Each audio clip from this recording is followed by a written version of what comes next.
what is either new or is things that are coming up as far as the report card reporting and the budget notice reporting, but also to address some of the issues still outstanding related to the formula, particularly the capital piece.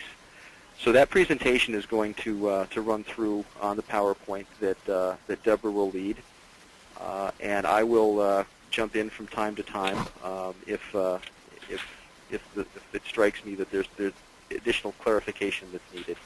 But I also wanted to let you know is that we will do that part of the presentation, the PowerPoint, for probably the first hour to hour and 10 minutes of the time we have together here.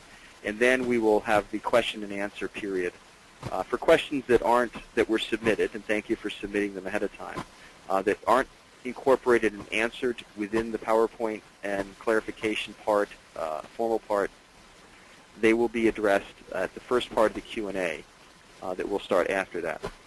They will go first, and then we will open the mics up for actual live questions that will go back and forth between the presenter, SED, and the individual participant.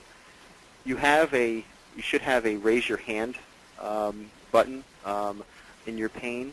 That is the cue. If you have a question that you want to ask when we get to that part, to click that button.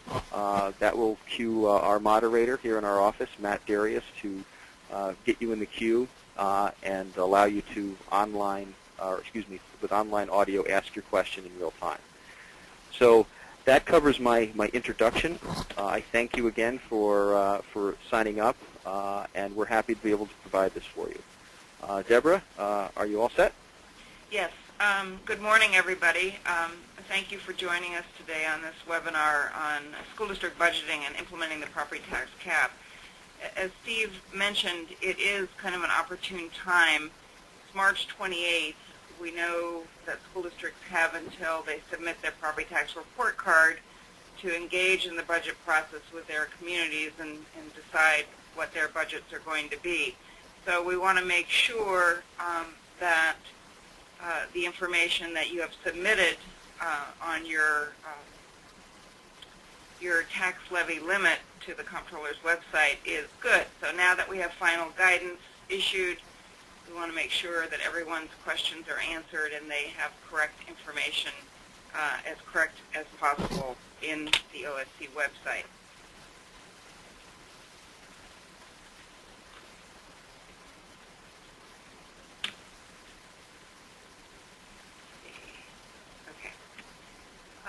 So I'm Deborah Cunningham. I'm Coordinator for Educational Management Services at the New York State Education Department, and joining me today is Jay O'Connor from the department, and Steve Van Hoosen is our host from ASBO.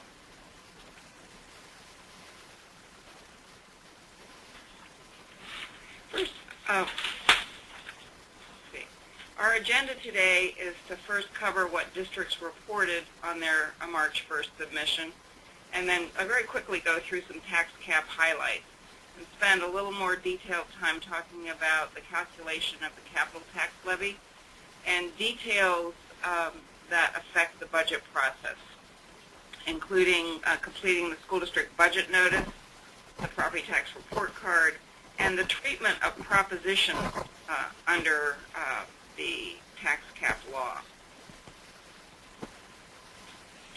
So in terms of what happened with the March 1st submission, 100% of the school districts, or 678 of them, did submit their data, and 94% were on time. The system is still open, so we are anticipating that there may be some resubmissions as people digest the final guidance and also have conversations with their communities that may change what they enter. There are no immediate plans to shut down the online form. What we have suggested is keep it open at least until the property tax report card is due April 21st. And if there could be a week after that, for districts to get the information in, that would be good too. I think the best we can do is, if they do intend to shut it down, is get that information out. But I would urge everyone to look carefully at what they've submitted and make any changes that they can as soon as possible. All the school district data is available for viewing on the State Comptroller's Open Book website. And about 3/4 of the district indicated what their proposed levy would be. And of those, 4% will seek an override for voters. 96% will not override. Looking at the average increases, average increase in the allowable tax levy limit compared to the prior year, a little more than 3%. And the average proposed levy compared with the prior year was 2.5%. But the proposed levy and whether you seek to override were optional items, and 174 districts chose not to complete those items. So it certainly is just a partial picture. And a handful of districts took the pension exclusion, and we're going to talk a little more about that later. Okay, so just quickly, in an overview, we know that the tax cap is governed by Chapter 97 of the laws of 2011, enacted in 2011, and it is effective beginning with the 12-13 year, and the first submission of data was March 1st, 2012. It expires in 2016 unless rent control is extended. The tax cap limits total levy set by local governments and school districts. It's not assessed value or tax rate. The basic principle is that school districts may not adopt a budget that requires a tax levy that exceeds the prior year levy by more than 2% or the rate of inflation, whichever is less, unless they officially override the tax levy limit. There are a lot of nuances to this legislation, and the one thing we learned right away is 2% is not always 2%. So adjustments and exclusions can raise that number well above 2%, and low inflation and other factors in this formula, such as pilots and capital expenditures, can lower it. And not all taxpayers are going to see the same impact on their bills. It certainly requires a lot of communication with taxpayers, and I think now that the districts have entered the information, they are certainly starting that significant process of communicating with their districts. All school districts in New York State are subject to the tax cap, except for the New York City and the Big Four city school districts, although the Big Four are covered under their cities' caps. Okay, it's important to distinguish the roles of the Office of the State Comptroller and the State Education Department. The Comptroller is setting up the reporting form, which they did for other local governments as well. They established a reserve for excess funds. They're going to conduct audits, and they may review submitted form for compliance.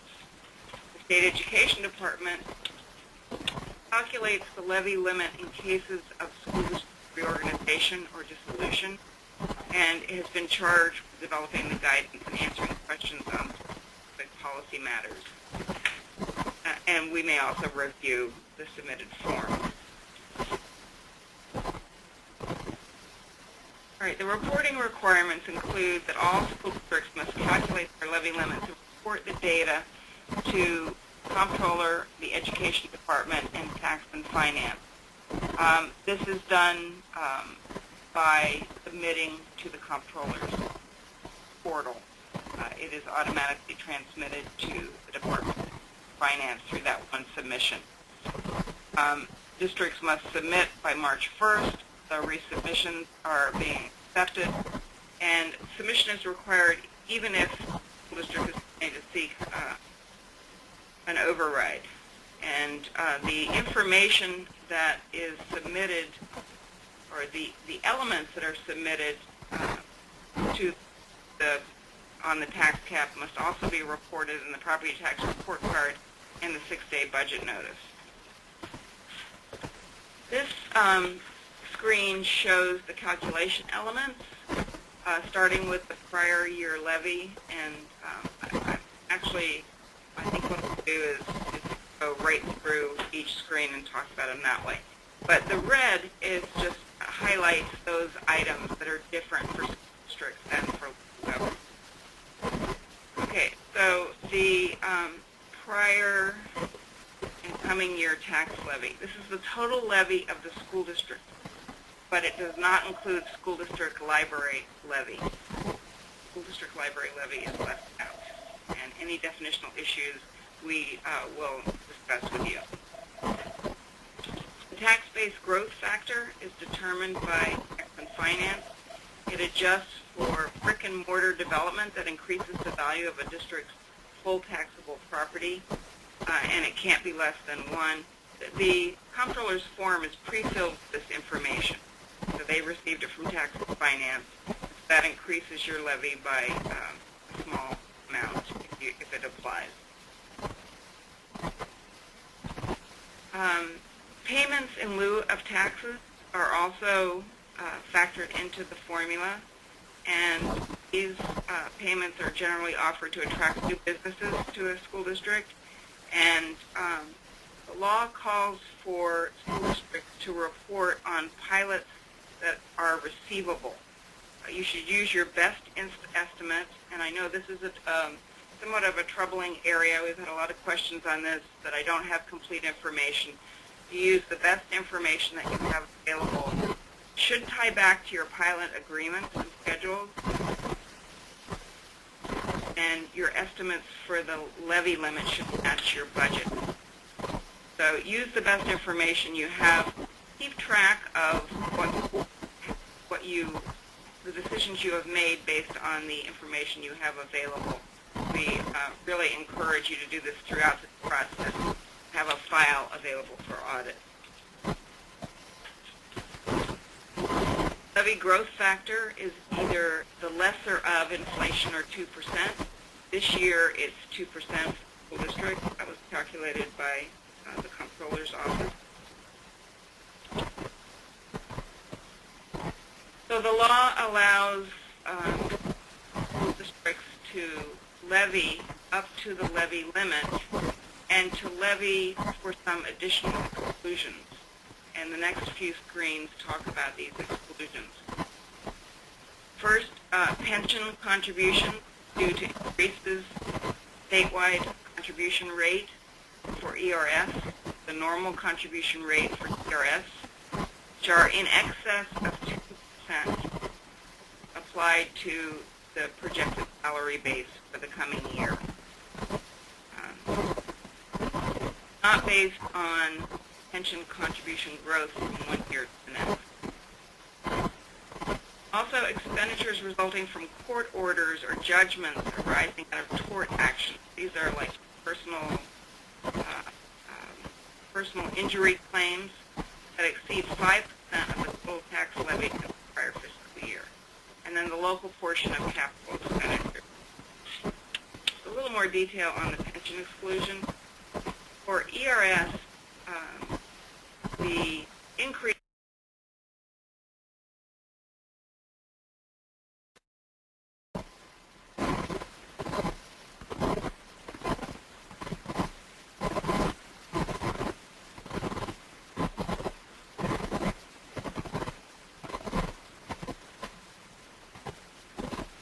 Hey, Deborah, we lost your audio link. Are you still on the call?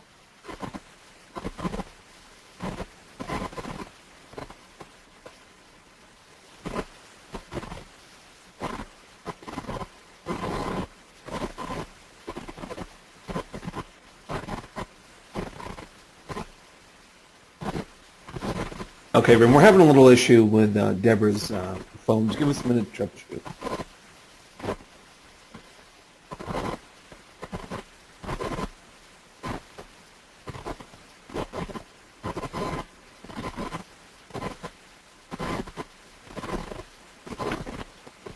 you can just please bear with us for a second while we make sure we can reconnect with Deborah. We've lost her audio, so we're trying to momentarily bring that back up for you. So we apologize for the delay here, but we'll get it up as soon as we possibly can.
All right, as you can all see, she's calling back in, so just give us 1 minute here.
Okay, we certainly apologize for all the issues here. We don't know what's going on with Deborah's phone, but she's going to leave the webinar and come right back in. Hopefully that solves the issue. So again, we apologize, but just give us a couple minutes to get this all fixed. Thank you.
Deborah? Yes. Okay, we've got you. All right, I'm going to make you presenter again. Okay, thank you everyone very much for your patience. We're trying out this new software here for the first time today, so there are bound to be some bugs. We've got Deborah back, and we're going to go ahead and continue. Okay, so I apologize for that little break, but I hope everyone got a cup of coffee and is good to go. So we were just at the, let me get us back to where we were. We were just talking about the ERS pension exclusion.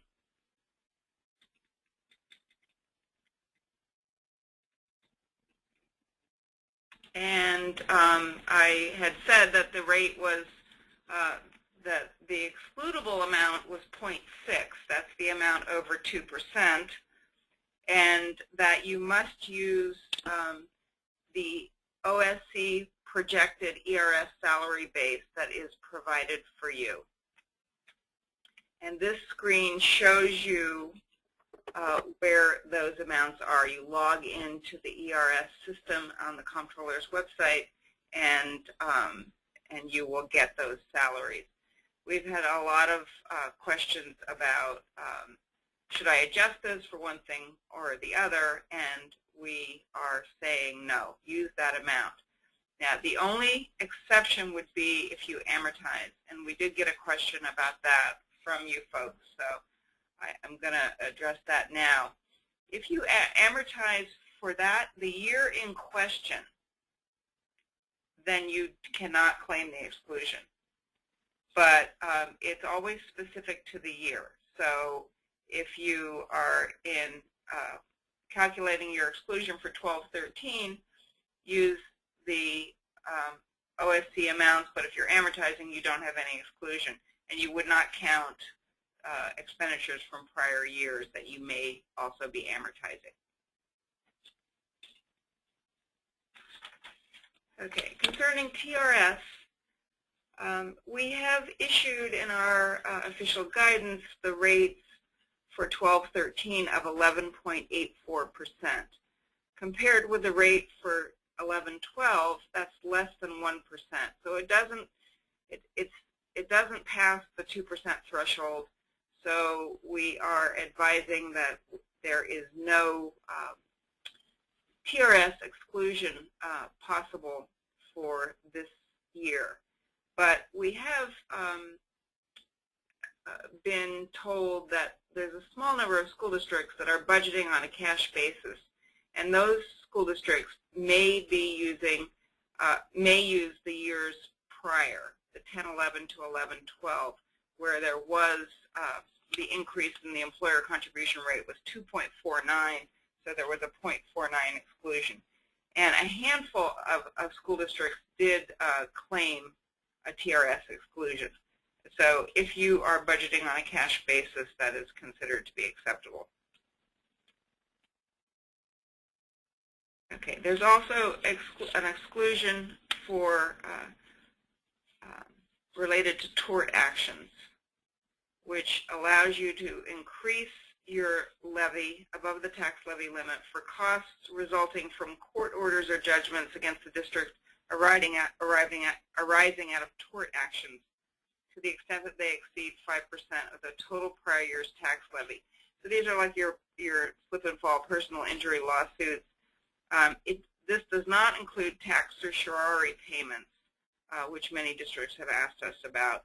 So in general, this is likely to apply in very few cases, and I don't think we have any examples in our first date of submission.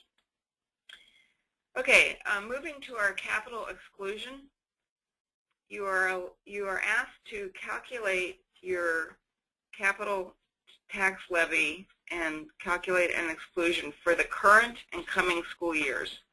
And just to clarify on the terminology, by current, we're referring to 2011-12 in this instance. By coming, we're referring to the 12-13 school year. And the basic formula for calculating the capital exclusion or the capital tax levy is to report all of your capital local expenditures and then to net out expenditures supported by reserves and fund balance, and to further net out any aids, gifts, or other revenue for capital purposes. It is possible that you may receive more aid in a year than you have expenditures. So if the formula results in a negative number, you are to use a zero exclusion. You have a floor of 0. In other words, the exclusion cannot serve to reduce what you can levy. It can only increase it. The other thing I would put a plug in here is to pay close attention to the calculation of the capital exclusion, especially in the current year filing. We had 200 school districts that reported 0 in their current year capital exclusion. And so I would encourage you to go back and double check that and just make sure that you didn't use, that you had all of your expenditures supported by reserves, fund balance, and aid or gifts or other revenue, that you didn't use any local resources to support your capital expenditures in the current year. Okay. Now, the process we're using is reporting your expenditures for capital that are in the general fund, the capital fund, and the debt service fund. And this shows your expenditures in the general fund and the debt service fund, this screen, all the account codes that we believe pertain.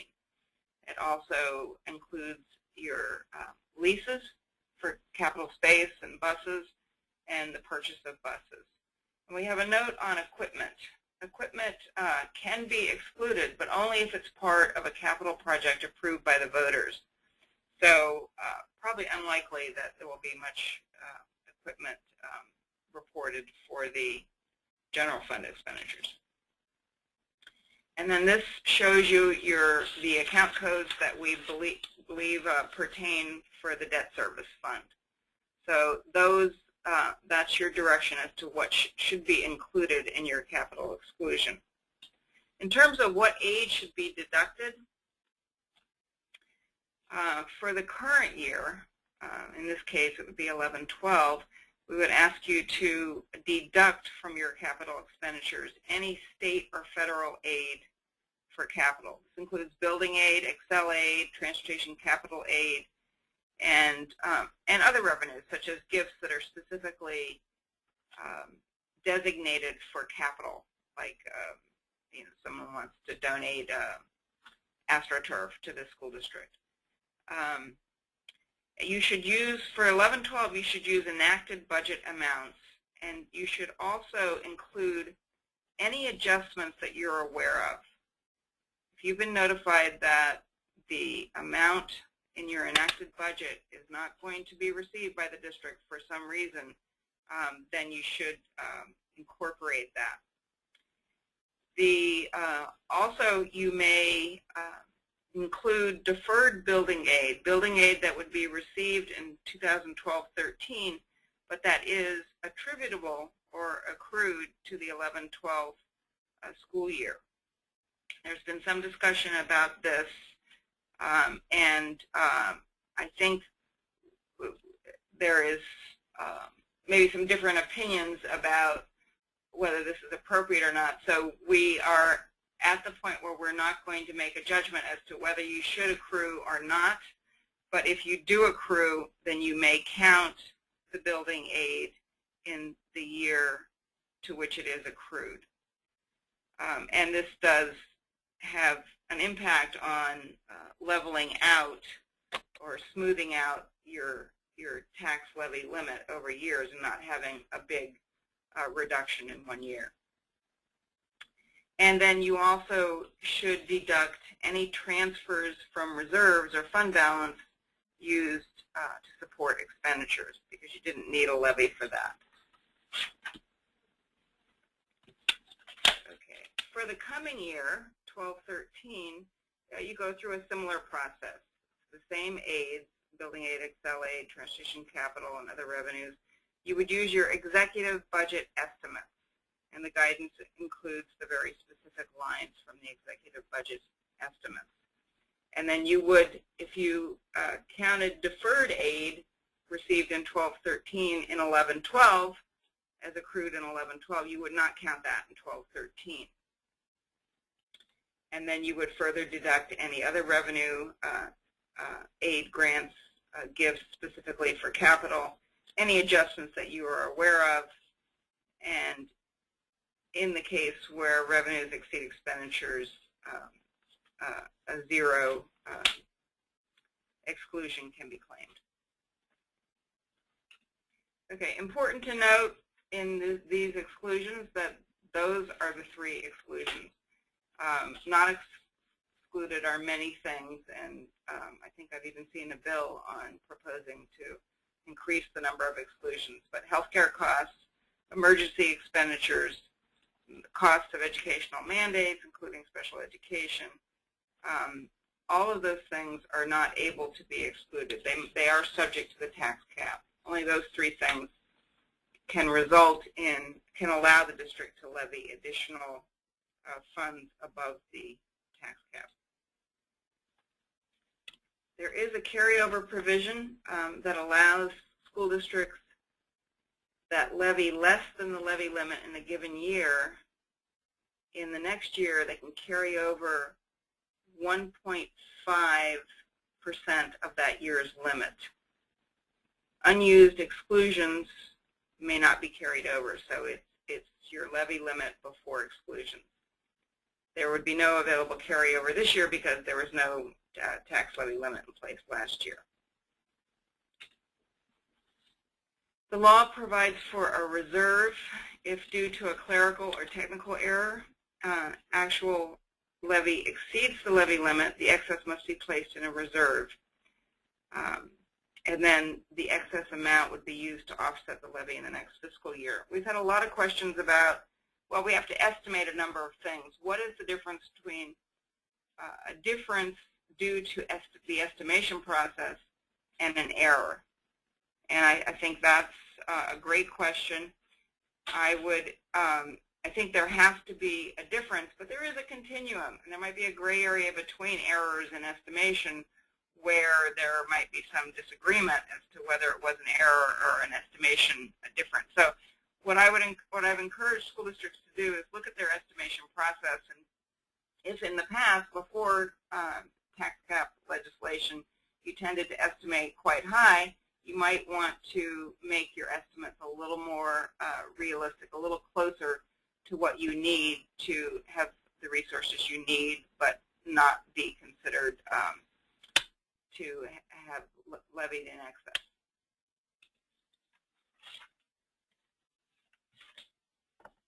Okay.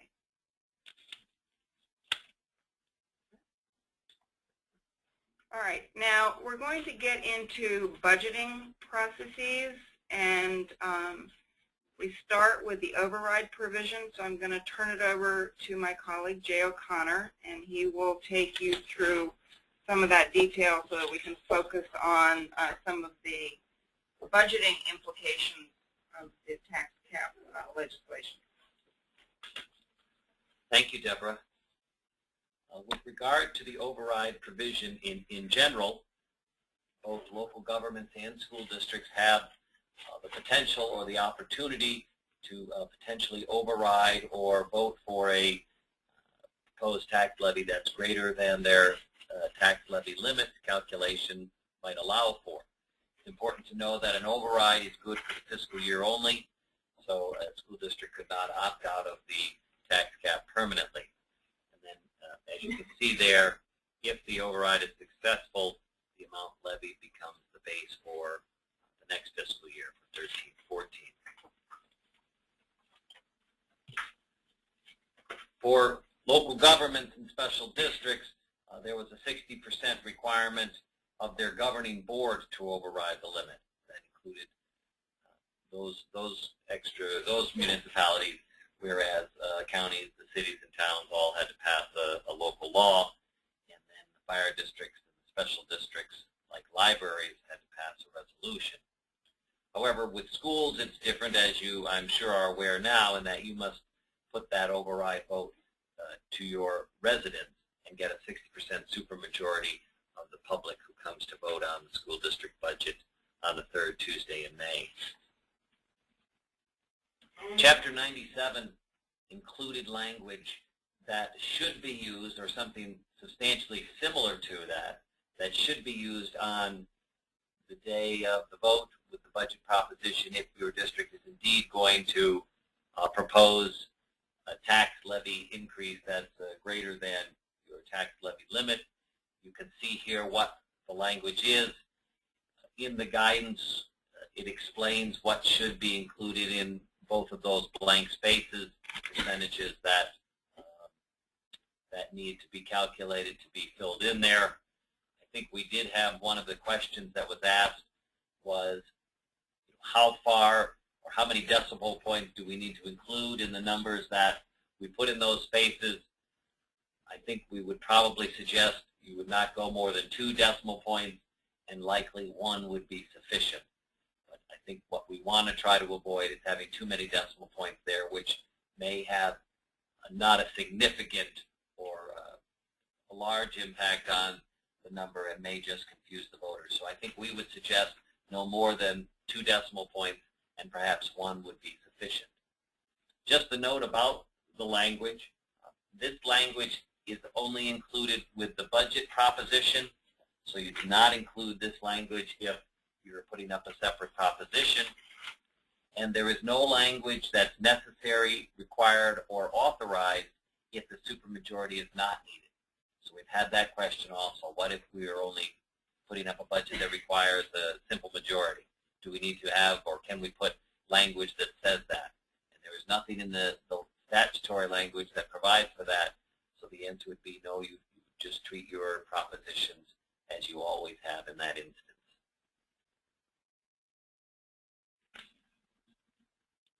So when you have a budget that's proposed with a levy that would exceed the levy limit, then you would have to have 60% or more approval by your voters. And just as you've always had, if you have a budget that's proposed that does not exceed the levy limit, you must still pass with a simple majority, which is 50% plus 1 voter. We'll talk about in a minute, though, how those percentages can change from the simple majority to a supermajority if the budget along with a separate proposition potentially pushes your total amount over the tax levy limit.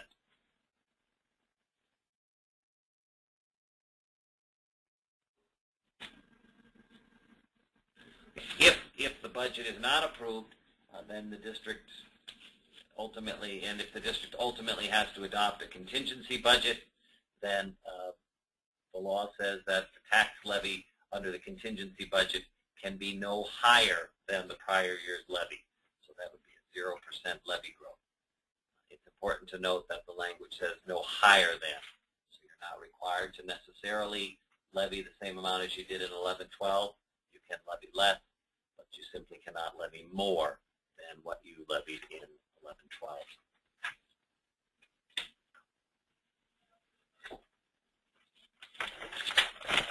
Okay, so if the budget fails, and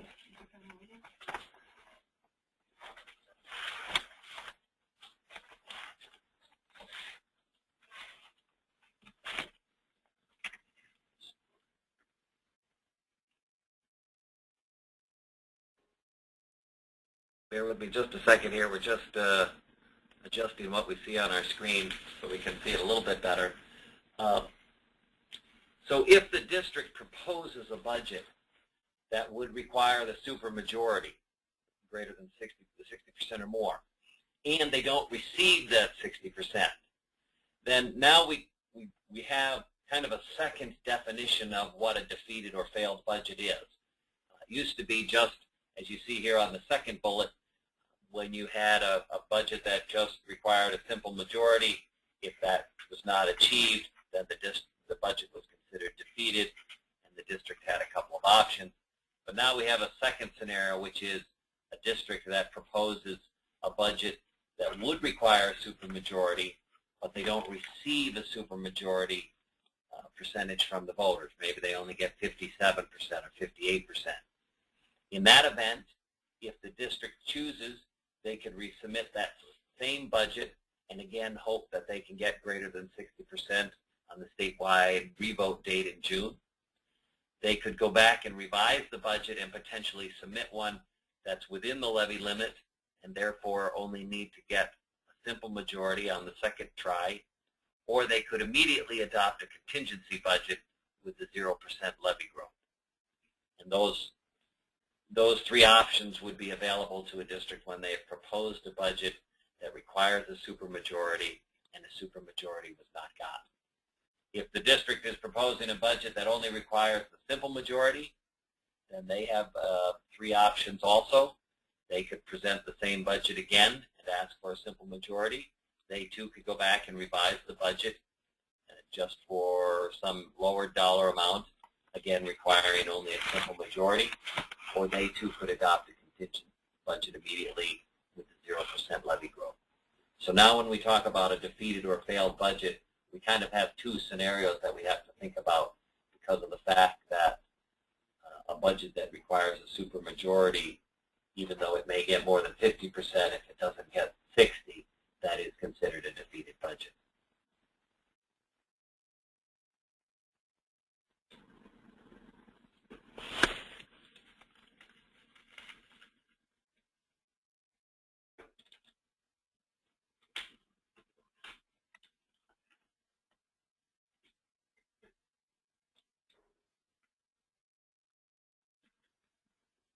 Matt, if you can hear me, we're having a little trouble. Could you advance the slide, please? Because we can't seem to do that at the moment. I have no control over your computer, so that's entirely on your end. Okay. We got it. All right, and I think we've said this slide before, so we're going to just move right along onto the next slide.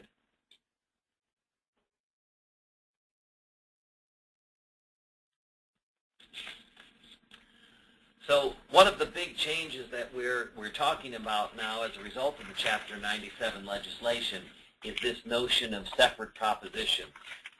Those of you who have been around know that for at least probably the last 10 or 12 years, perhaps since the legislation of 1997, the department has always cautioned against using separate propositions for quite some time. We had a memo on our Management Services website from our then Associate Commissioner Gene Stevens about the appropriate time to use separate propositions. And really, we always talked about and emphasized those things that were supposed to be in the budget being included in the budget proposition. Chapter 97 kind of expands now what districts can do in the sense of putting separate propositions back up, or bringing them back, if you will, for things other than just capital type work which we might be used to. And so this slide shows you the actual language from Chapter 97 where it talks about separate propositions. And then what we're going to do in the next couple of slides is kind of talk about what that means and what the specifics are for a district that might want to consider using separate proposition or separate propositions. You gotta go there.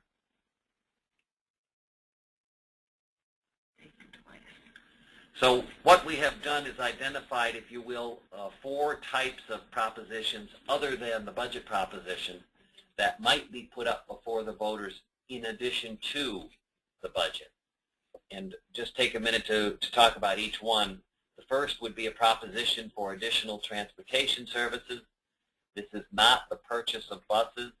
This would mean if the district is looking to change the distance eligibility for its students.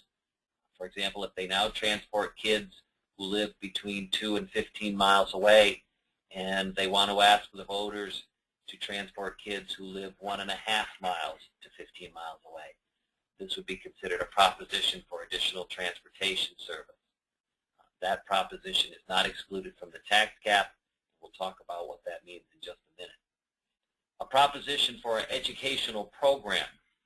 Those of you who have been around may remember many years ago, probably before 97, when districts would potentially have put out propositions for a music program, interscholastic athletics, extracurricular activities. We haven't seen those in quite some time because we've always said the language of the law and the such did not allow it. Chapter 97, though, now makes this a potential again. And so a district may choose, for whatever reason, to pull out costs of their music program, may choose to pull out the costs of their interscholastic athletic programs and put that before the voters as a separate proposition. I think one of the questions that we received actually asked about athletics. The question said, you know, athletics aren't specifically listed in the guidance, but athletics are considered under this second type of proposition as an educational program. So if a district is contemplating putting up a proposition for athletics, it would be done so and would need to follow the rules of the propositions for educational programs. These propositions, like those for additional trans services, are also not excluded from the tax cap. What are excluded from the tax cap are the propositions that we probably have seen more of in the last many years. Those propositions for capital expenditures, such as construction work, renovation, and the like, and the proposition for trans capital expenditures, such as the purchase of buses. Both of these propositions are excluded from the cap, and you'll see, I think, in the next slide, what that means and how that has an impact on the voter approval limit that you must get. So in this slide, the question asks, if a school district budget is presented that is under the cap, but together with the addition of a proposition, it creates an amount that would require a levy over the cap amount, what level of voter approval is required? So for a proposition for additional trans service, or if it's a proposition for an educational program, if either one of those together with the budget amount makes a total that's over the cap amount, then both the proposition and the budget would require a 60% or more voter approval. So it's certainly important when you're considering whether or not to have a separate proposition to keep in mind what the voter approval requirements are. With either additional trans service or educational program, again, if you put those together with the budget proposition and it pushes the district over the tax levy limit or the tax levy limit plus exclusions, then both the proposition and the budget would need a 60% voter approval in order to be considered passed. If the proposition is for a capital expense, either for facilities or trans-capital, then both the proposition and the budget, again, assuming the budget was under the levy amount, under the tax cap amount, then in that situation, both the proposition for the capital work and the budget proposition would only require a simple majority, 50% plus 1. So there is a significant difference if the district chooses to put one of those first two types of propositions up alongside their budget, and it pushes that total amount over the cap amount, then the voter approval requirements go up to the 60%. And as you recall from a slide or two ago, we said if you get only 58% or 59%, then for either one of those, that would be considered defeated. In another scenario, if a school district budget is again presented under the cap, the addition of a proposition creates a budget over the cap, what happens if the proposition passes and the budget fails?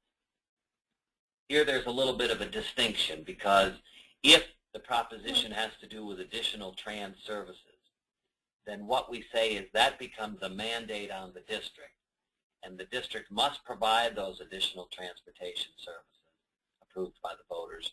But if they end up having to adopt a contingency budget, they have to do it within the constraints of a contingency budget, the zero levy increase. So a proposition for additional trans service can potentially,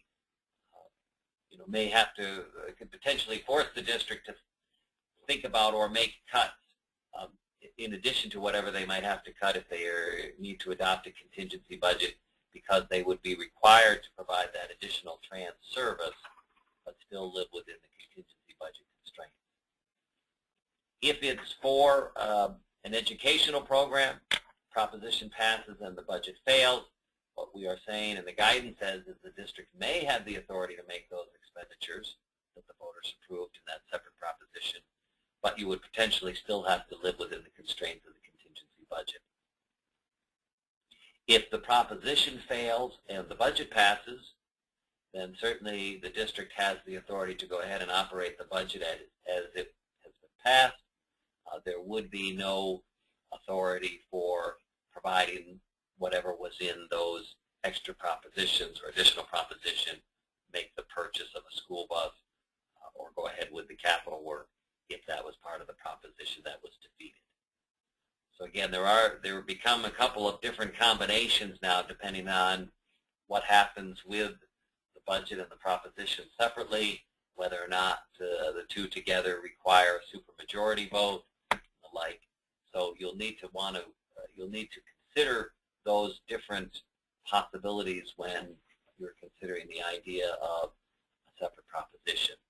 And again, we've had a question about a little bit about why some of this is, and part of the reason is because the language talks about propositions that are put up on the same day. So the same day language is important because then it really is what drives the fact that you have to look at them together rather than separately.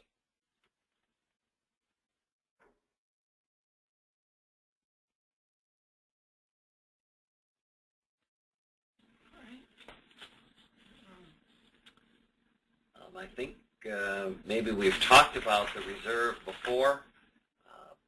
Yeah, we have. And so we're going to move right through that slide, and we're going to talk about the property tax report card, because this plus the 6-day budget notice will soon be on, or if not already on, your to-do list in the next couple of weeks. The property tax report card looks different this year because the lines that have been added as a result of the Chapter 97 legislation. In this example, rows 2 through 5 are the new rows, beginning with the school tax levy limit and ending with the proposed school year tax levy, including permissible exclusions. You'll notice for those first 3 of the new rows that you will only be filling in something under the budgeted column, column B. The proposed school year tax levy will have something in all 3 columns. The school tax levy limit, that is your tax levy limit before exclusions, and that is a number that you should be able to reconcile back to the form that you filled out on OSC's website by March 1st or potentially with a revision.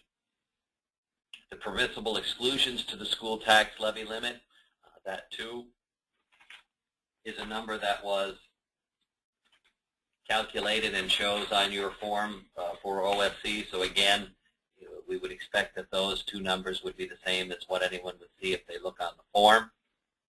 Your proposed school year tax levy, not including the permissible exclusions, is a calculated number that the district must calculate. And the way that you calculate that is to take your proposed levy minus the permissible exclusions. So that 3rd new item, the proposed school year tax levy, not including permissible exclusions, is not something you will see on your form, but you will need to actually do a calculation where you take your proposed levy and you subtract away the permissible exclusions that you've listed 1 box above. The proposed school year tax levy, including permissible exclusions, should represent the levy that the district is proposing on the statewide vote date. With regard to the proposed school year tax levy, including exclusions, in the first column under budgeted 11-12, that should be your levy amount for the 11-12 year. The middle column should be what it is that you are proposing that the voters are voting on, and then column C would represent the percent change between those 2 numbers. What you don't see on here specifically, and what you also don't see on the 6-day budget notice, but is on the form for OSC, is the tax levy limit plus exclusions. It's just important, I think, to keep in mind that that is not specifically shown on either the report card or the 6-day budget notice. However, if you want to determine that amount from either one of these, you would take the school tax levy limit plus the permissible exclusion, and that should reconcile with the number on your form of the tax levy limit plus exclusions. For those of you who may have raised a question in the last week or so about the footnote that we had on the property tax report card, you should note now that that footnote has changed, and it now talks about comparing the amount of the proposed school year tax levy, including exclusions, as compared to the sum of the school tax levy limit plus permissible exclusion. So if you have a version of the report card that included a percent exceeding footnote, we would ask you to recycle that one and be sure that you're looking at this one, because this is what you'll see when you go into the system. We expect and anticipate property tax report card will be available through the portal either by the end of this week or the first part of next week.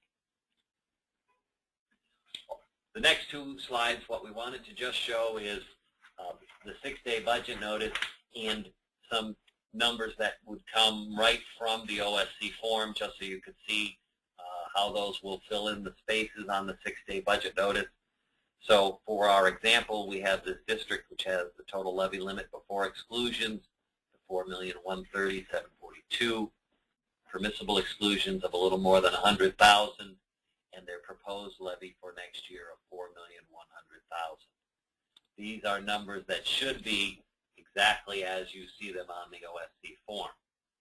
What we do in this slide then is now show where those numbers fill in on the school district budget notice, and you can see that those are the numbers in red.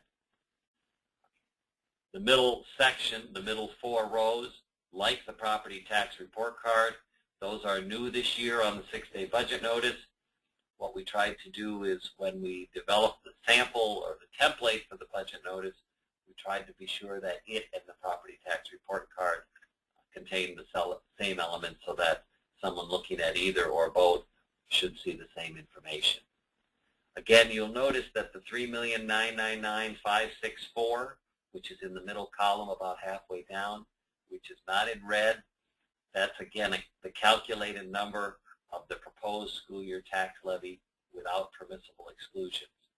So in this case, that that should equal the $4,100,000 minus the $100,000, which are total permissible exclusions.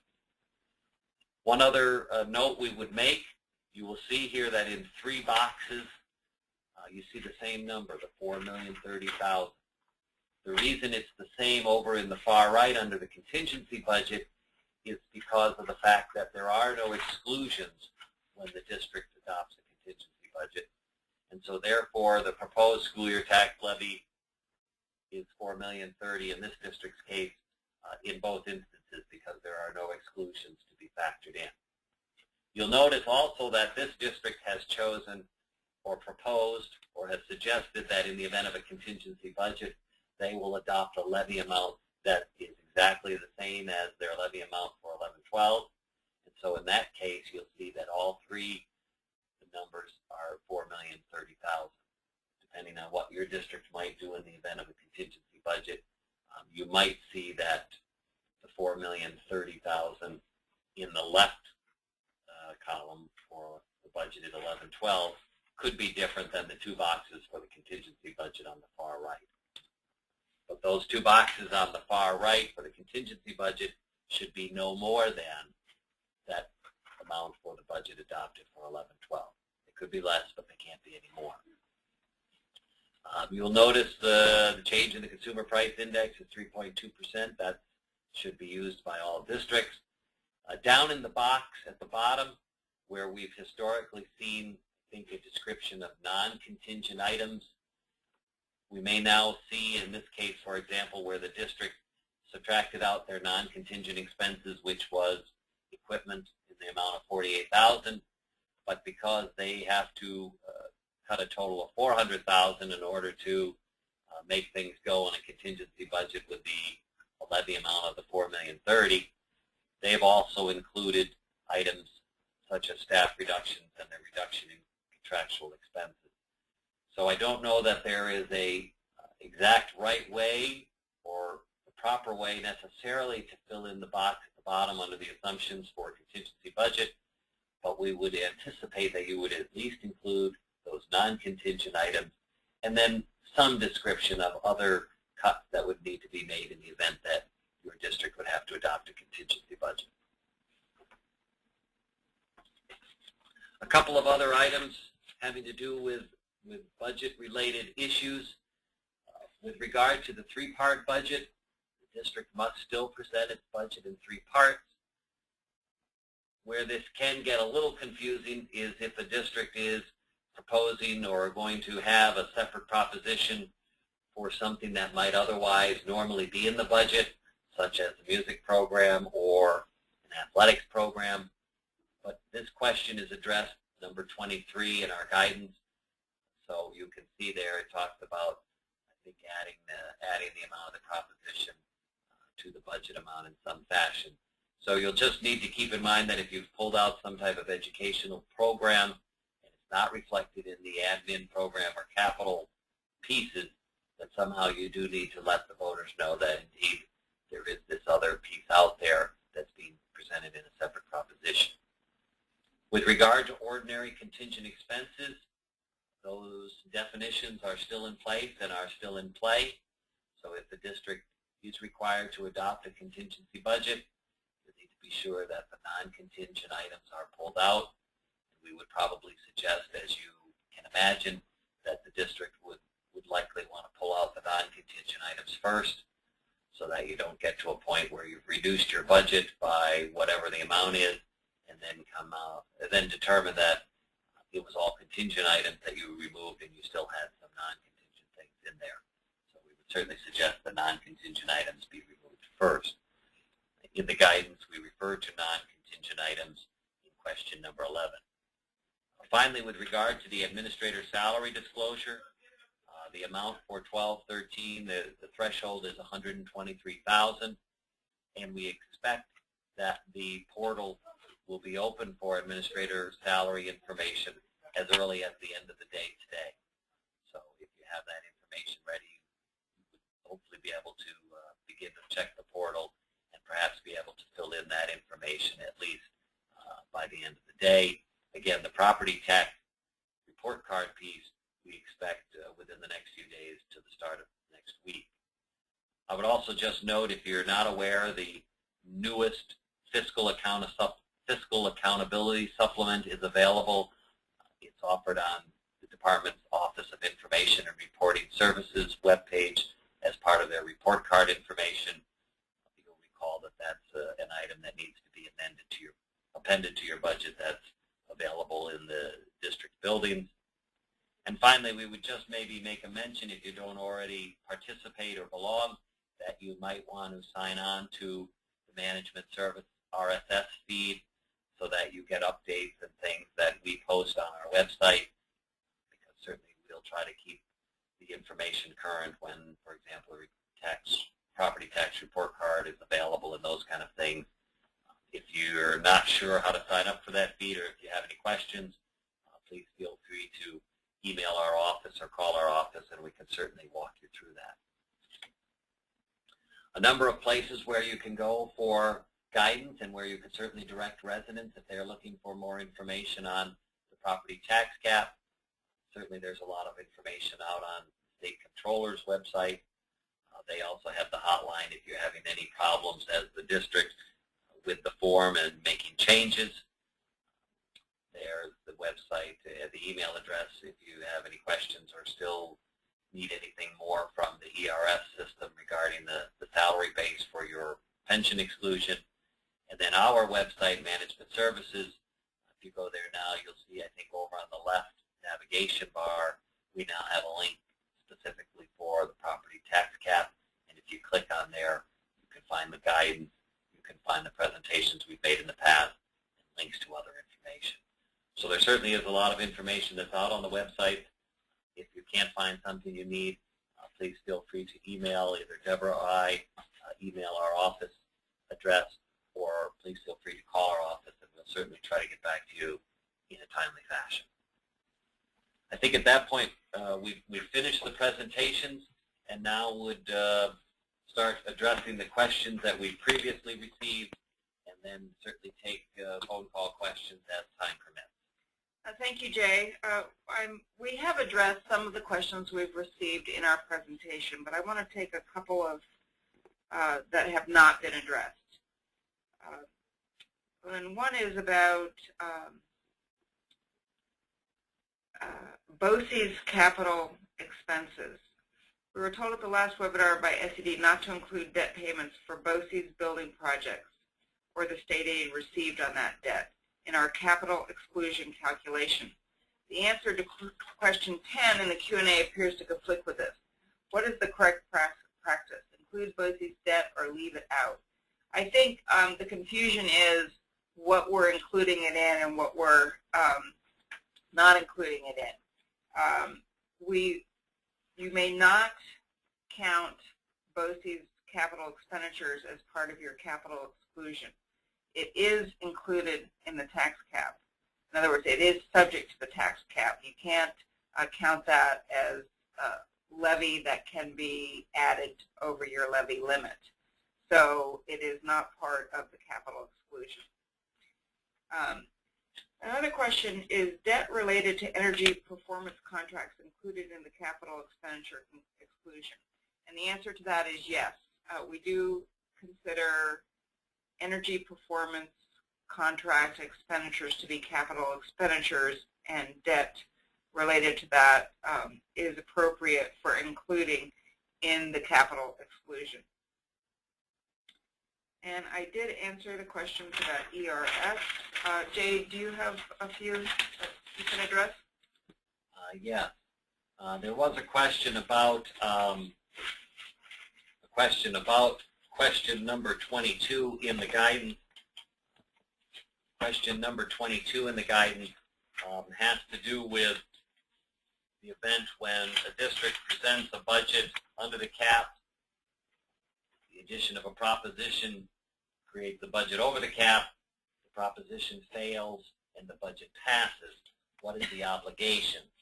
And there's a question, I think, if we understand the question, it's asking about if the proposition fails, is there still the 60% requirement for the budget?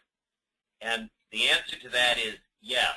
The results of a vote on the proposition, for example, doesn't change the requirement. So if at the start of the voting day you need 60% for your budget and for the separate proposition, then at the end of your voting day you need 60% vote approval of your budget proposition and separate proposition in order for those to be considered passed. So whatever happens on one doesn't change what you need in order to consider the other passed. So if you go into the day with two propositions, the budget being one of them and a separate proposition together, they require a supermajority for each, then you have to get the supermajority on each in order to consider both of them passed. So the results that you get at the end of the day don't change the requirements that you had at the start of the day. We also had a question about if a district has an additional proposition that has a reduction in transportation services and they've presented a budget that would require a supermajority, can you somehow put that separate proposition reducing trans services together and somehow maybe net out the cost so that you only would need a simple majority for the budget proposition? And our answer to that is no. If the budget is proposed and it requires a supermajority, then a supermajority is what you need. What the board may have to consider is whether or not they want to try to put out a budget that already takes into account the reduction in trans services and thus the trans costs, and put out a budget that would then only require a simple majority. But just having a proposition that reduces the trans services doesn't then net out what you've done with your budget. Your budget either is over the cap and requires a 60% supermajority vote, or it's under the cap and it requires just the 50% plus one. And then the final question we have to address is if it's a proposition that's presented by the community and it's the board says, yes, we believe we need to put that before the voters, and that together with the budget would potentially create an amount over the cap, you know, do the rules of supermajority require, even though it was a voter instituted or a voter initiated proposition? And the answer, as far as we have but know right now, is yes.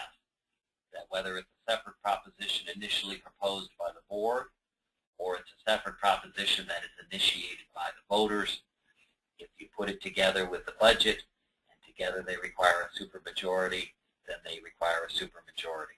So that the source of the proposition, if you will, potentially does not impact whether or not you need the 60% or more for voter approval. So I hope that those have answered the questions that at least we had initially, and I think now we're available to certainly take questions as they come to Matt.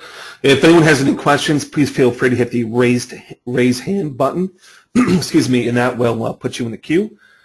Jay and Deborah, first we have Anthony Cedrone. Anthony, please go ahead and ask your question.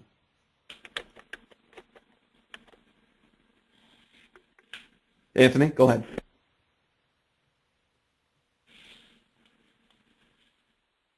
Anthony, you had a question?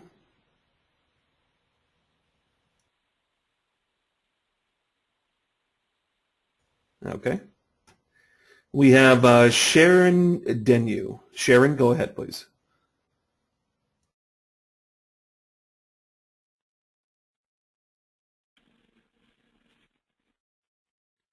All right, Sharon is not answering here. How about Diana Duell?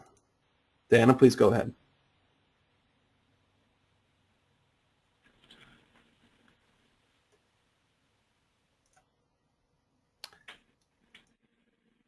Okay, just a little explanation here. When you raise your hand, that means you want to ask a voice question. So you need to have, if you're using your computer, you need to have your microphone set up, or if you're using the phone, just unmute yourself. How about Carl Frazier? Please go ahead.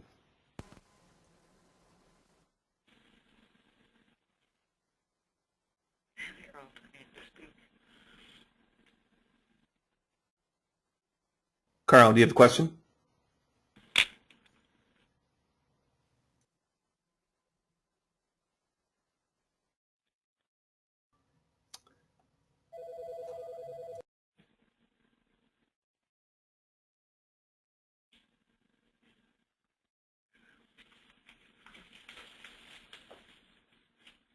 Okay.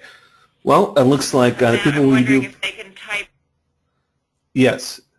Can they type the questions in and then we can answer them? Yes. Apparently, the mics aren't working for everyone. So, if you do have a question, please feel free to type your question to the chat, and then I'll get them to Deborah and Jay. Thank you.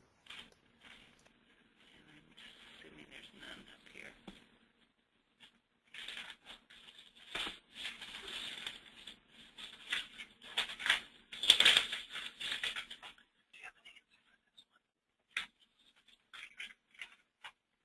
Okay, we have a question from Jeff Carmichael. What if a district is above the cap and needs 60% and also has a bus purchase proposition? If the budget is defeated, less than 60%, but the bus prop gets at least 50%, does the prop pass, or would it also have to get 60%?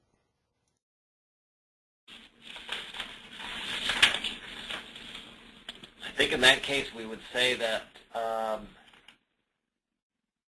proposition would be defeated if it didn't get the 60%, but the proposition would be considered passed because it only required a simple majority. So I think in that instance, because the budget that was initially presented was over the cap, that would need the 60% supermajority, but the bus proposition would not. So in that case, you have the budget needing the 60%, but additional proposition not, because it's considered capital and excluded, and so therefore it only needs the 50%. Okay, thank you. We have a question from Carrie Laughlin. Can you please go over the property tax report card lines one more time? Property tax report cards. Should we go back? Sure. Why don't we? We'll see if we can go back to the form itself.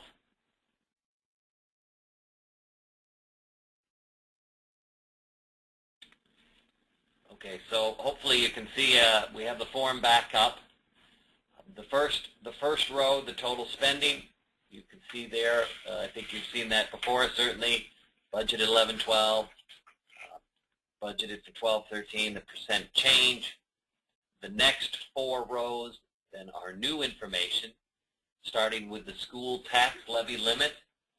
And the school tax levy limit is your total levy limit before exclusions on the OSC form. So you should be able to go right onto your form and take the total levy limit before exclusions and fill that in the box for the school tax levy limit.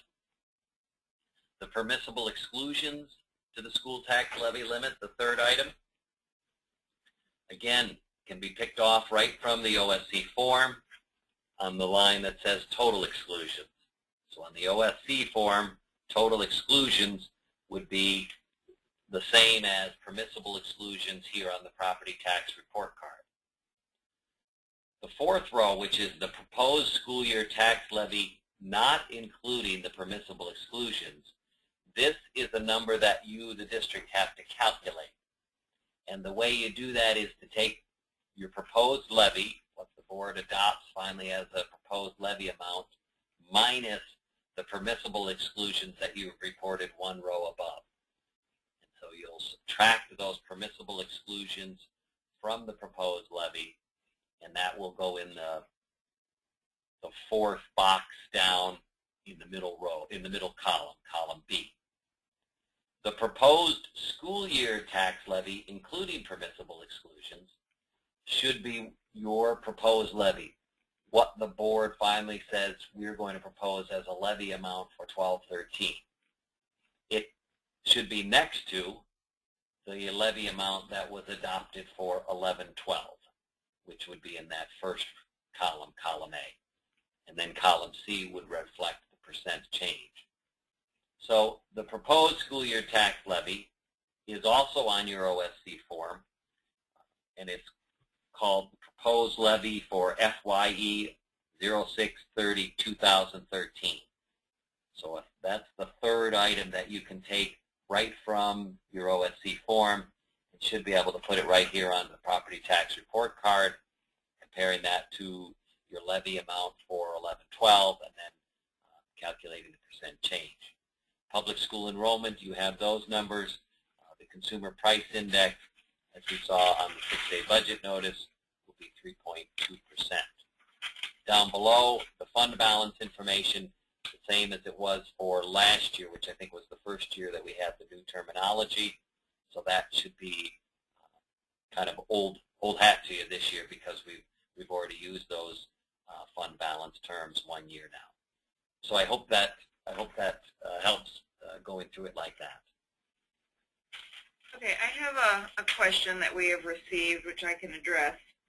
Why is the projected year capital local levy not part of the levy limit calculation like the way both years of pilots are? And the short answer is because the legislation tells us to do it the way it is done. It is very specific on the mathematical calculation. If you go to the legislation, the very first part of it specifies the exact calculation. But in terms of the rationale that was behind the legislation, I think with the pilots, they wanted to make sure that in the base formula that revenue was added to your prior year tax levy before calculating your allowable levy, before calculating your tax levy limit. And they subtract the pilots that are receivable in the coming year. For the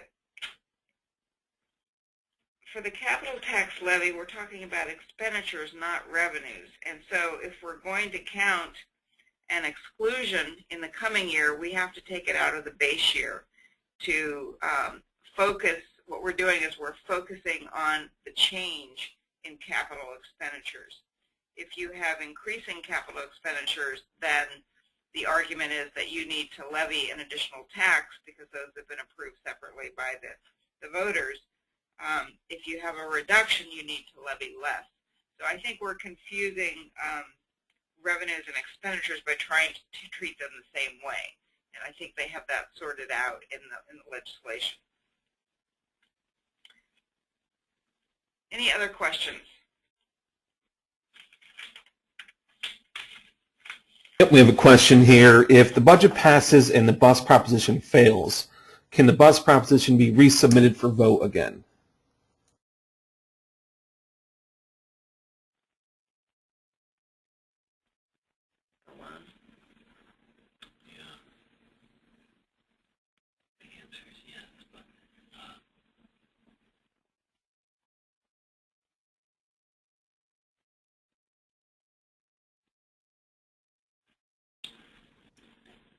I think the answer to that is yes, but it's probably one that we ought to double check, and then maybe we could get that answer to Steve in case it's something different, perhaps to share with folks. But I believe the answer would be yes. The buses could be put back before the voters again in June. Although we'd have to what I would just double check is the requirements for notification and things. So I say yes, but with not 100% certainty, something that we could check on and get back to Steve if that would work all right. Okay, so maybe we'll do some checking on that. Okay. Next question. Needs some confirmation on guidance number 22. The answer in the guidance document states that the budget can be implemented only as approved. Does this mean 50% or 60%?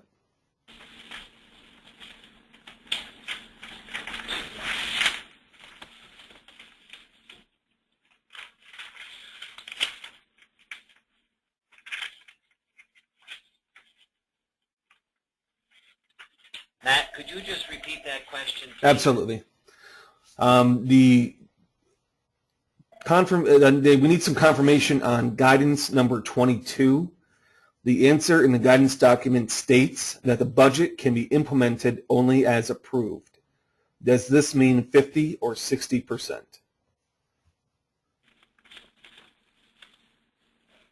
Well, in question number 22,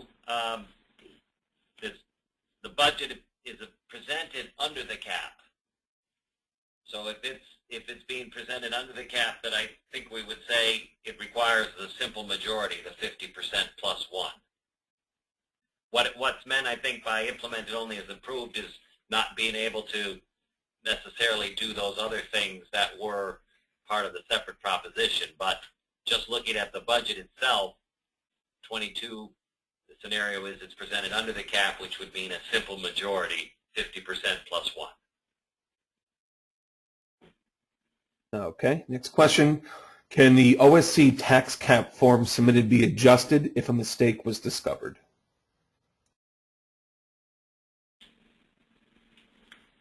Can you repeat that, Matt?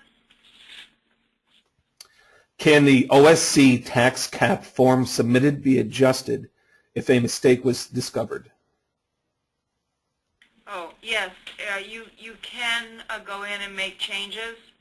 We are urging them to keep the system open for adjustments and changes up until April 21st, and we would recommend a week following that too to make sure that you get everything in.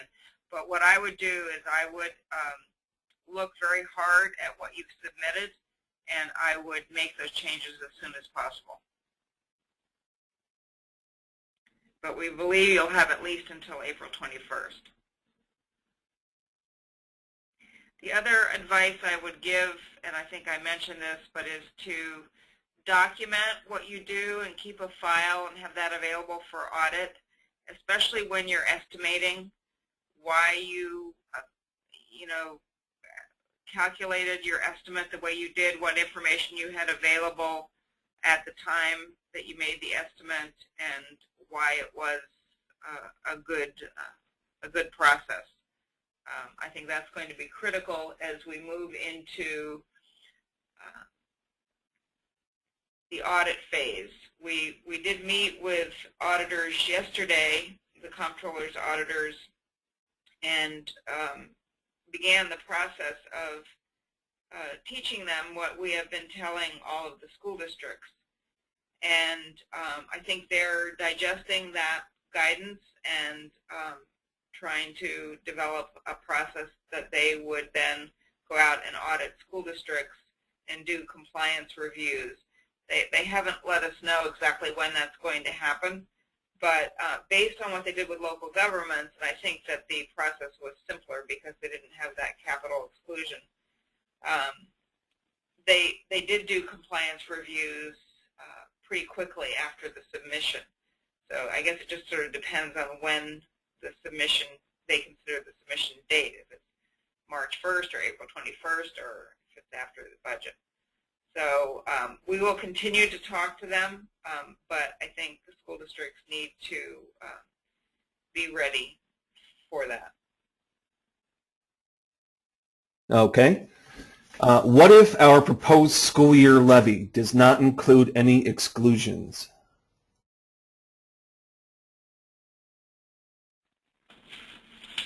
Having a little trouble with the audio. What if the proposed school year levy Does not include any exclusions?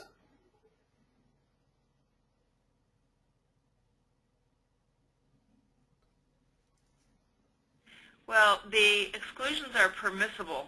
They're not required. So you can propose whatever you want to propose. You have a levy limit, which is a cap on what you can levy, plus your permissible exclusions. That serves as the trigger for when you need the supermajority vote. So you can definitely propose something under that. But if you have a commitment to fund a capital project that's been approved by the voters, then you would need to pay for that within the budget that you propose. Okay.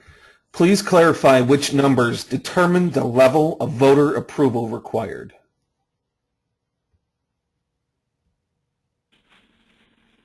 Okay, so the trigger, and we have that on the property tax report card, it would be the proposed school year tax levy, including permissible exclusions.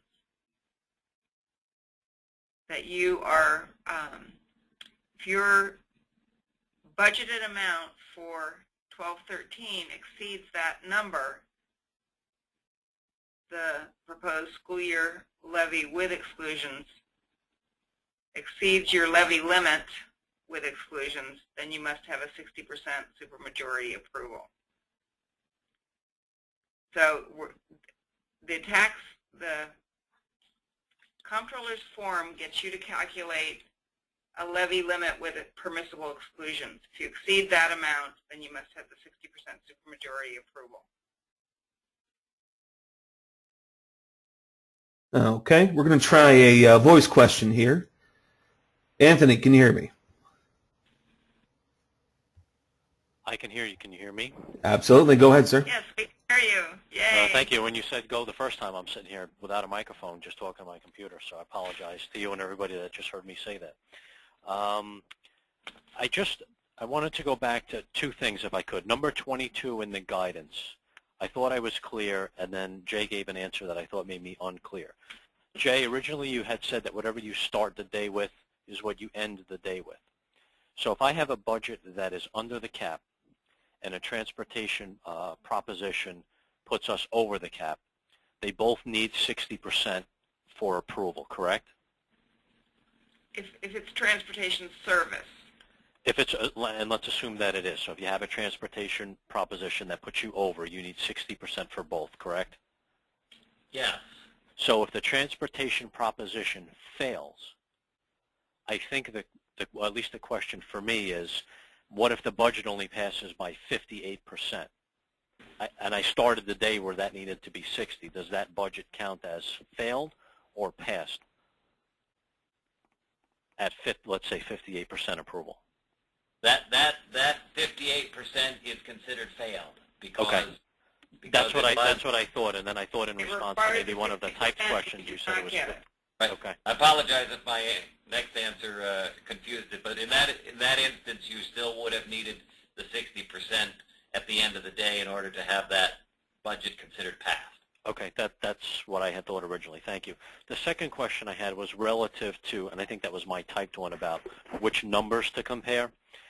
Is it a fair statement to say that the calculated maximum allowable levy, as the comptroller calls it in the calculation, that very last number, is not reported anywhere on the property tax report card? That's right. So and it's not on the so budget it's not there. either. Okay. So that number is not there. Then, Debbie, in answer to your question about which numbers to compare, you said use the proposed tax levy with exclusions. Would I not compare that to the maximum allowable levy, even though it's not on this sheet? Yes, yes. Okay, then, okay. Yes, you are, that was the confusion I had then, because I'm not seeing that number, and I wasn't sure then whether it was tax levy limit versus proposed levy without exclusions, but the way that you answered it makes sense to me, in addition to saying that the maximum allowable levy is nowhere on that form.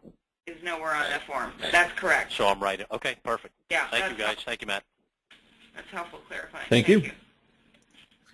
Okay, next question. If a base budget and a proposition for programming exceed the statutory tax levy amount, and the base budget passes by 64%, but the separate proposition passes by 54% and thus is considered defeated, is the base budget considered approved and able to be implemented?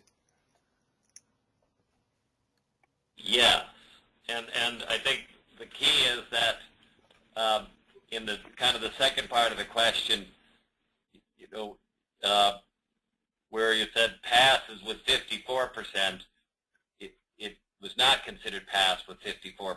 So again, as we start to kind of change the mindset of simply 50% or more being passed, in this case, yes, the budget would be considered passed. The proposition would be considered defeated because it didn't reach the 60% that was necessary.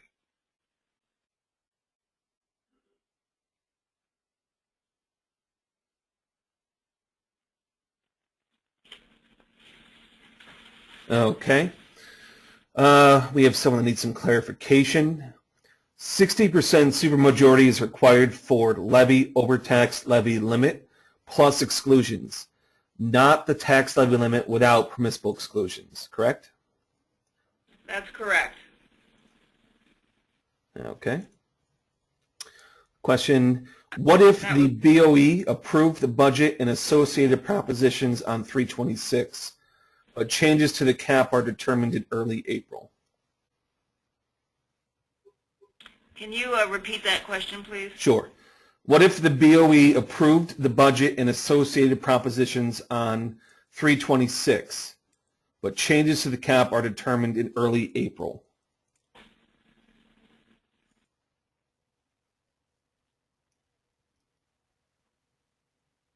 So the board approves the budget in March, and then in April,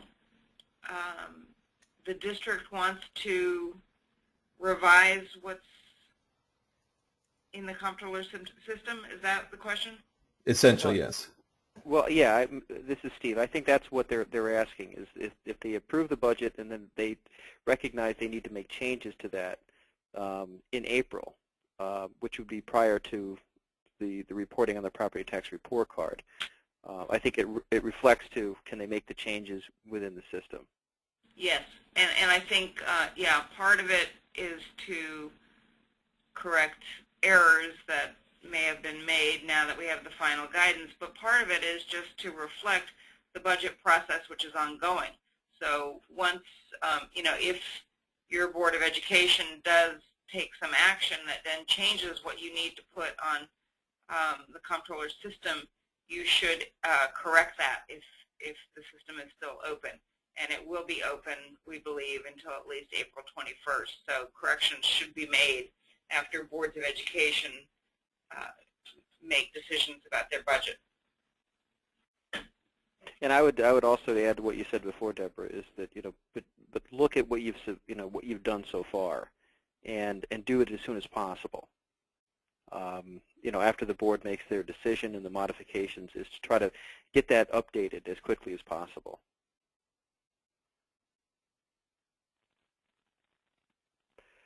Matthew, anything else? Yep.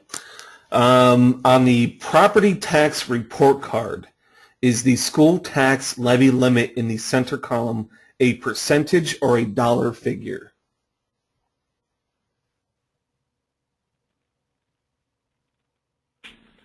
Those are all dollar figures, correct, Jay and Deborah? Right. I think the only place we see a percent change would be over in column C where it's identified, but column B should reflect, well, except for the consumer price index, but everything else in column B should be a dollar amount, yes. Okay. If our proposed levy does not include exclusions, do we still have to report a proposed levy with exclusions on the tax report card?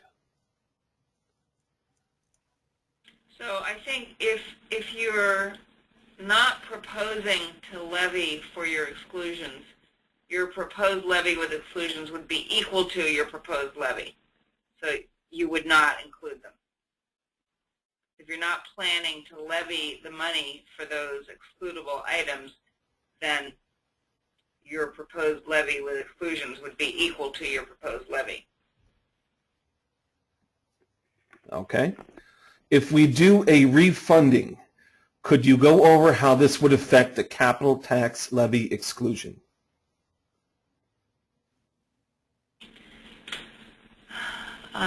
A refunding? Can you explain a little more what is meant by that?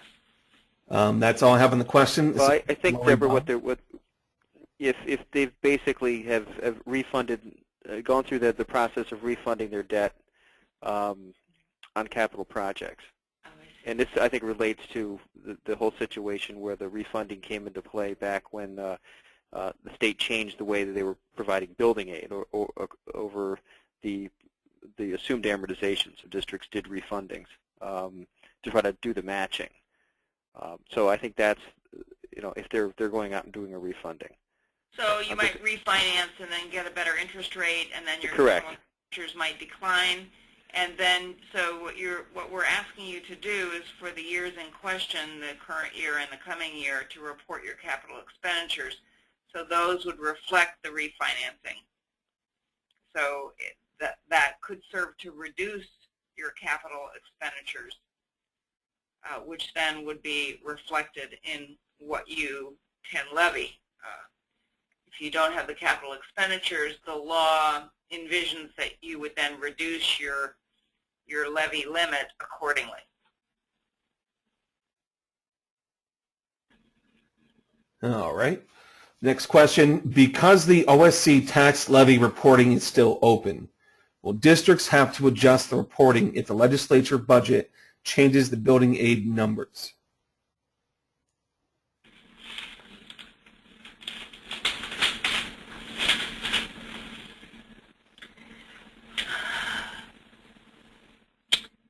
Well, I think that's a good question. I don't think that we anticipate that. I think that when we developed this, we were doing it for a March 1st submission, and we said for the coming year use executive budget proposals, not we said use enacted budget amounts for the prior year. But for the coming year, we said use executive budget proposals. So I think we stick with that. I don't think you need to adjust those coming year state aid amounts for the enacted budget. If you're willing to stay on the line, we'll continue. We've as you can see, it's 11:45. We've gone over our time, but on our side, on the ASBO side, it doesn't matter if we continue to have the dialogue, and I think it's productive, and that we should continue as long as people have questions, and as long as Deborah and Jay can stick with us here. I would suggest that we would open up, and because we've got some questions that have been submitted via the chat, and we continue to go through them as long as Deborah and Jay are willing to spend a few more minutes with us. Is that okay? Yes, I could go until noon. Okay, so let's figure 15 more minutes that we will keep the webinar open. We still have over 175 people that are with us at the moment, so we'll just keep it going until noon. So thank you. Okay, next question. We had accrued Excel aid in the 10-11 school year. We expect to receive this aid by June 30th, 2012. Would we include this aid in a calculation of the capital tax levy calc for 11-12? Well, I would think that you would, because you're expecting to receive it by 6/30 of 12, so you would include it in 11-12. Are you saying that you actually accrued it to a year before 11-12? It seems it's hard to know with a submitted question like that. It seems that's what's being inferred here. Okay, so it's hard if you accrued it to a year before 11-12, even though you received it in 11-12, you may count it, or you should count it, in the year to which it was accrued. So you would not then count it in 11-12 if you accrued it to 10-11 or before. All right. Assuming our budget passed within a simple majority with a levy cap below the allowable tax levy, can the BOE later in August increase the budget by an amount that would still be below the allowable tax levy limit? That's a good question. In the past, we did allow, districts did adjust before they actually put out their warrant in August. They made some adjustments for ordinary contingent expenses. And but now with this tax cap legislation, I think we would like to monitor any changes. So I think that you should consider the levy that was approved by the voters to be the amount that you can levy. And if it's over that, we would like to hear why and whether your levy is under the levy limit or over, and that kind of thing. So we'd like you to, if you have a need to change your levy after the voters have approved, we'd like you to communicate with us, and we'd like to take those on a case-by-case basis. So, Deborah, if this is basically a question about whether the voters are voting on the levy limit as proposed on the property tax report card. Welcome to GoToWebinar, web events made easy. To you, and we'll deal with that. You'll deal with that on a case-by-case basis. Well, what I was talking about was if you propose a levy in your budget. Welcome to GoToWebinar, web events made easy. And then you have an expenditure. You have a student with a disability that moves into your district after that. And right, that you know of before you issue your warrant and levy your taxes. Correct? But it's before you issue your warrant. Can you go above what the voters approved? And it's those instances that we would like to review on a case-by-case basis. And I think, well, I guess I don't want to say what we're going to do because we've been asked to review each of those. So we'll go through a process. So as districts need to change, we will be processing each of those requests on a case-by-case basis. Okay, thank you. All right. When we calculate the tax levy next year for 13-14, are we using the estimated exclusions from 12-13 or the actual 12-13 exclusions based on real numbers? Okay, that's a very good question, and I wondered that myself, but we have addressed it and discussed it.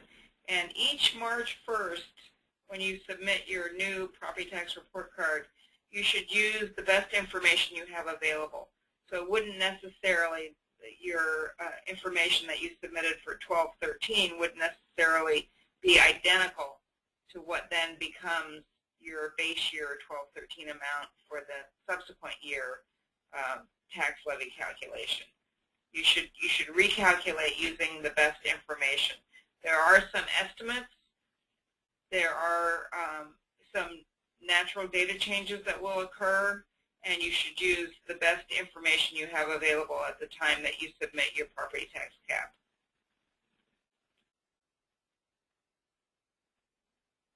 All right. Let's see. What if the budget is approved by the board, which would include a tax levy above the cap? But then after the state passes a budget, which includes additional state aid, thereby lowering the required tax levy to an amount under the cap, would only a simple majority be needed to pass the budget?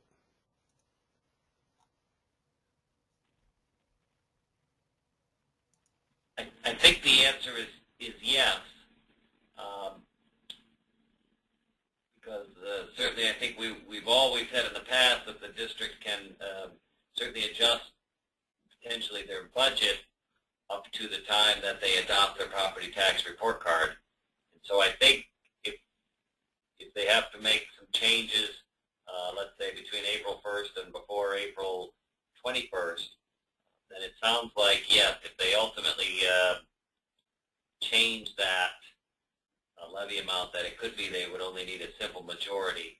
They want to just be, I think, always mindful of if, for example, they've put anything in their legal notice or started any of those publications that includes any numbers or the such, and then they make changes, that they want to be sure to make every effort to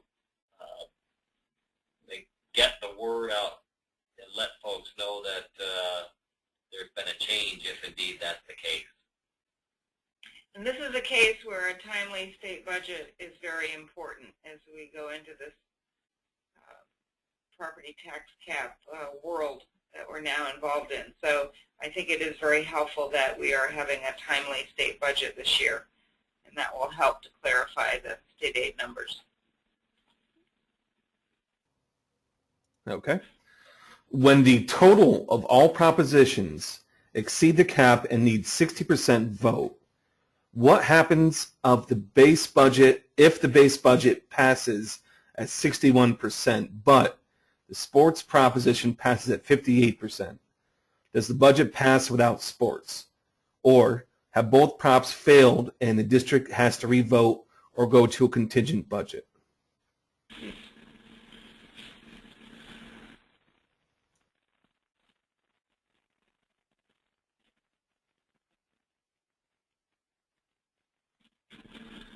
I think what we would say, if I understood the scenario right, in that case, if the budget received more than 60% approval, then the budget is considered passed. The separate proposition, if it only received 58% voter approval, is considered defeated. And so therefore, the district goes forward with their budget as approved, but they don't have that extra piece if it's for a sports or an educational program. They don't have that in, if you will, because there's no dollar amounts that were approved in that case because they didn't reach the 60% for that separate proposition. All right. On the 6-day budget notice under the contingent budget column, is there any instance when the proposed tax levy without exclusions will be different from proposed tax levy including exclusions? Not that we are aware of. If somebody has a scenario where they think that should be different, we'd be interested to hear about that. But as we've thought about it and talked about it, we can't identify or think of where those two numbers would not be the same under the contingency budget column.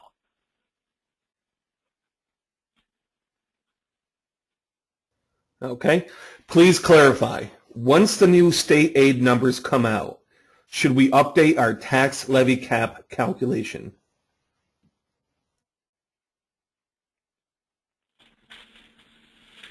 Well, my understanding is no. There is no need to do that. We do say to incorporate any adjustments that you know of. So you could consider that an adjustment that you know of. We always have operated under the assumption that March 1st is the deadline, and that's always before the budget. So I think this is a good question, and I think maybe it's worth chatting with a little bit here whether we would advise school districts to update their data for the budget, or whether that simply isn't necessary. So I think I'm going to discuss that further, and we'll follow up with you on that and let you know what our opinion is. It doesn't really seem to be too fair to then you're submitting your tax cap information twice. You're doing it on March 1st, and then you're doing it after the budget is approved. Whereas I think we always had to imagine that you would do it only once, and then not again until the next year. So it was as of that point in time. But I will raise that issue here, and for now I think we should leave it that you do not need to update. But if that changes and there is an opinion, we will make that widely known. Yeah, I appreciate that, Deborah, you're willing to look into that, because I think that there's, that's a fundamental question right now, is that what they're going to levy or what the levy, if they're going to be close to the limit or over the limit is going to, be affected by how much revenue they're going to get from state aid, and what Right. the upcoming runs would get over the next week Right. may modify those things. Right. We know that adjustments can be made over the period of, submitting through OSC and updating your database. It would seem that districts should be able to do that, because they may throw them a percentage or two one way or the other, and that could be significant for a handful of districts across the state. I think that they can do it, and so to the extent that districts want to do it, I think you can. The question is, should they? And right. that's what I want to get at. If they should, then I think we need to incorporate that in the official guidance. I would agree with that. Yes, that's not a minor detail. No, it's not a minor detail. It's, I think you're right, exactly. And that may be something that if you could help address that question, that would be great. Yes, I will. Okay.